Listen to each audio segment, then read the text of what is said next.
దేవుడు ఆశ్చర్యకరమైన వెలుగులో అధికారంతో దేవుడు ఎంతో మంచి గొప్ప కృపతో మనకు జీవితాలకి కావలసిన ప్రతిదాన్ని దేవుడు సమకూరుస్తుండు. దేవునికి మహిమ కలుగుగాక. మొదటి తెస్సలోనికీయులకు రాసిన పత్రిక 4వ అధ్యాయం వచనాలు చూద్దాం. మెట్టుకు సహోదరులారా, మేము ప్రభు అయిన యేసు ద్వారా మీకు ఇచ్చిన ఆజ్ఞను మీరు ఎరుగుదురు కాగా, మీరు ఎలాగో నడుచుకొని దేవుణ్ణి సంతోషింపవలెనో మా వలన నేర్చుకున్న ప్రకారముగా మీరు ఈ విషయంలో మీరు అంతకంతకు అభివృద్ధి నొందవలెనని మిమ్మల్ని వేడుకొనుచున్నాము. ప్రభు యేసునందు హెచ్చరించుచున్నాము. దేవునికి మహిమ కలుగుగాక. సంతోషింపాలి అంట. మనం ఏం చేస్తాం? లోకపరంగా వీళ్ళని వాళ్ళని వీళ్ళతో సంతోషం, వాళ్ళతో సంతోషం, వాళ్ళని ఆనందింపజేస్తే బాగుంటుంది, వీళ్ళని ఆనందింపజేస్తారు, ఇవన్నీ లోకపరంగా వెతుక్కుంటాం.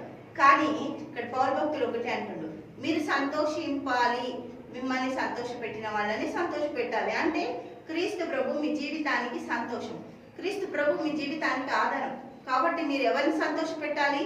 ప్రభు అయిన దేవుణ్ణి సంతోష పెట్టాలి. కానీ మీ క్రియల వల్ల, మీ పనుల వల్ల, మీ యొక్క ప్రవర్తన వల్ల దేవునికి సంతోషము కలగటలేదు, కానీ దుఃఖమే కలుగుతుందట. దేవుడికి మహిమ కలుగుతుందట.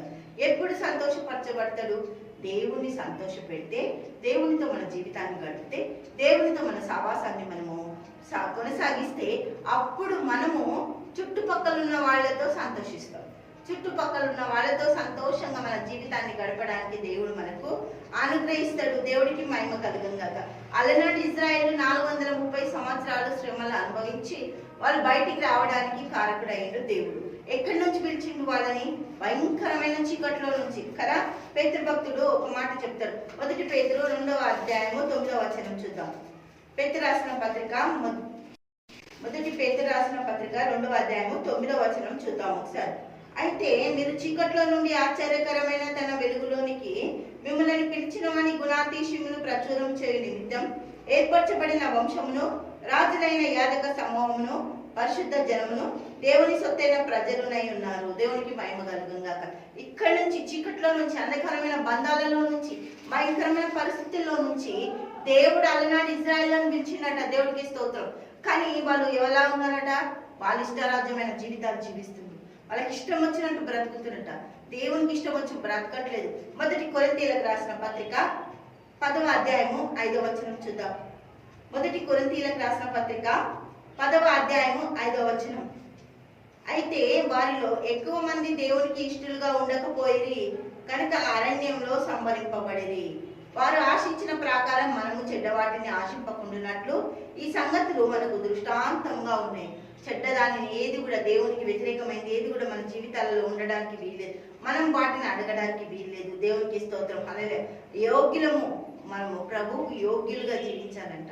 ఆయన దయాకిరీటం మనకి ఇచ్చిండు, ఆయన సమయాన్ని ఇచ్చిండు. ఆయన బ్రతుకు మన కొరకు బలియాగమైంది శిలువ మీద.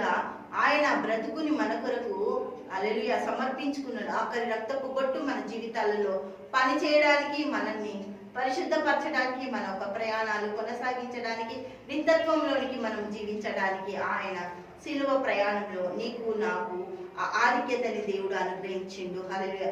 ఈ భూమి మీద యాత్ర మనం కొనసాగించాలంటే ఆయన శిలువ యాత్రలోని ప్రాముఖ్యమైన పాత్రలు. హల్లెలూయా. దేవునికి స్తోత్రం. మన కొరకే ఆ చిందింపబడ్డ రక్తంలో మనము ఈ లోక ప్రయాణాన్ని ప్రయాణిస్తున్నాం. పరలోకపు యాత్రని భూమి మీద కొనసాగిస్తున్నాం. దేవునికి మహిమ కలుగుగాక. ఆయనకు ఇష్టలుగా మనం బ్రతకాలి. హల్లెలూయా. దేవునికి స్తోత్రం. తండ్రి యేసయ్యానికి మన స్తోత్రాలు, గొప్పది, అద్భుతంగా, ఆశ్చర్యకరంగా నీకు స్తుతులు స్తోత్రాలు చెల్లిస్తాం. పరమ తండ్రి నీకు స్తోత్రం. పరిశుద్ధాత్మ తండ్రి నీకు స్తోత్రం. ఆదరణకర్తగా ప్రతి జీవితాలు నిత్యత్వంలోనికి నడిపించడానికి మీరు ప్రతి బిడ్డని దీవించి ఆశీర్వదించినందుకు కృతజ్ఞతలు చెల్లిస్తూ యేసు నామములో ప్రార్థిస్తున్నాము తండ్రి. ఆమేన్, ఆమేన్, ఆమేన్.